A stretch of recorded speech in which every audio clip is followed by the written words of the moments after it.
Torres for her questioning. Thank you, Mr. Chairman. Vladimir Putin should not get a vote in our democracy. And the last time I checked, he's not a U.S. citizen. So, China isn't either. And that's another looming threat that we have. Yet, President Trump has repeatedly in open source, in interviews, TV interviews, has encouraged him to, and other adversaries, to get involved in our elections. Repeatedly. There's no stopping in asking for foreigners to come in and play a part in our democracy. For the good or the bad, whether you win at any cost, that's not good for us at all, for our American democracy. I think that we have a responsibility here, and that is to ensure that there is a transparent process and to ensure that we have enough resources. And most of all, not all counties and registered or Secretary of States have the capacity on their own to develop a system that is not compromised. They just simply don't. I mean, my own state of California, we struggle quite a bit with just getting our government computer system up and running and getting it to operate the way it should be. So through the SAFE Act, I think it provides the funding mechanism that they need, and hopefully our states will trust us enough to want to participate in a system that moves them in the right direction.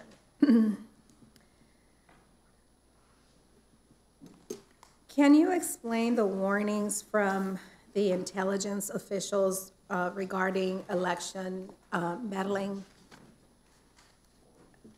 Chairwoman? Can I explain it? All I know is that the DNI as well as Mueller have warned us. I mean, what happened in the past is what Mueller covered more than what is to come. The DNI said that, and this is a direct quote, our adversaries and strategic competitors are already looking to the 2020 U.S. election as an opportunity to advance their interests, and he warns they may use cyber means to directly manipulate or disrupt election systems, tampering with voter registration, or disrupting the vote tallying. So we already know that they were looking at voter profiles. Yes, but the question is, I mean, that's bad enough. You could certainly alter an election by, if you deleted all the Republicans or all the Democrats or all the people in one area, you could create havoc. But we know from certain hackathons that these older machines are vulnerable to hacking. It's not passwords were found on the internet. With phishing, at the DEF CON, they actually broke into the voting machines in under 20 minutes and could have, I mean, they were just doing a red hat exercise, could have altered the outcome. So we need to harden our systems. We need to make sure that we have statistically accurate audits so that we know if something has gone amiss, and that we have an actual paper record so that you can't manipulate that through a cyber attack. You've got an actual copy.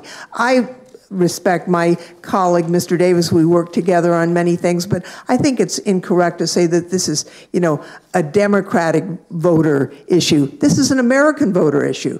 If your vote gets hacked and deleted, that would be wrong. And I think the basic difference is whether we're going to require the hardening that everybody is saying, or whether we're going to allow states to make up their own minds.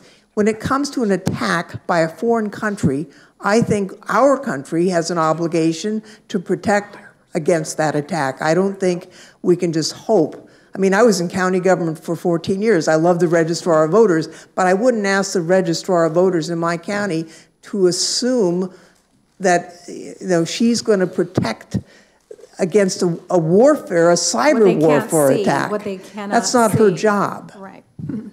I mean, we could, as candidates in the general public and the overseers of elections, the watchdogs of elections, can ensure that certain parameters, rules, and regulations are abided by, and that's clear for all of us to see.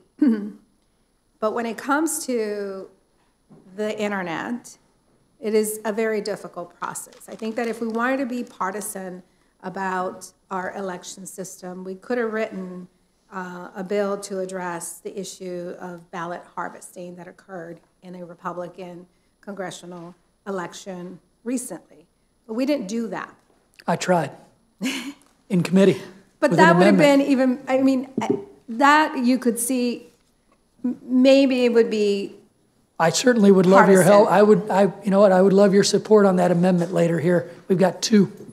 Well, we'll visit that. We'll cross that bridge when we get to it. I hope so. But right now, I hope that we could have your support on the bill that's in front of us, because it gets us halfway there. Halfway's not good enough in protecting our country from nefarious actors, which is why our bill provides better opportunities for our local election officials. Look, my local county election official is a Democrat in my home county. Mike and I went to junior high and high school together. I know there's nobody that wants to run a fairer election than my own county clerk, who is of the other party. But Mine's a Democrat too, but I often question certain activity. Well, the Democrats are divided here on election security too, just like you may be divided there, to my good friend, Ms. Torres. But let's talk about local election officials. We all agree, first of all, we don't want anybody hacking into election machines. We don't want them hacking into voter registration machines. We don't want tech companies just blindly taking money from foreign entities to run ads. Those are things that we all ought to work together on. And when my colleague, Mr. Raskin, brought up the Help America Vote Act, Republicans were in charge of this rules committee. And they didn't walk away from the table. They made sure that they worked together to pass the Help America Vote Act. That's what we would have seen if we'd have been able to sit down and still negotiate. But unfortunately, we weren't able to do that when the Democrat majority walked away. Now, local election officials, in our bill, I'd really like you to support our Election Security Assistance Act, H.R. 3412, that was offered as an amendment in the House administration markup, and then was effectively voted down on a party line. Because right now, under current law, and your bill does not address this, if the Department of Homeland Security knows that your county election officials, their processes were hacked or under attack, they can't share that information with your local election official. I'm not sure they don't that have top even if they security shared clearance. it, that our local officials would be trustworthy of an administration that has failed to protect our elections. Ours and is. Encourages foreign operators. Don't you want your local election officials? Don't you want them to be able to communicate with the Department of Homeland Security officials? That would be like somebody coming to our office and saying, you know what? Your system has been hacked, but we can't talk to you because you don't have top security clearance. That's wrong, and that's why we're trying to correct this. The best thing we can do is pull this bill. Let's go back to the table. Let's do the next generation of the Help America Vote Act. Let's not walk away. If I may, Congresswoman, Section 111 of the bill actually already requires qualified election infrastructure vendors to report cybersecurity incidents.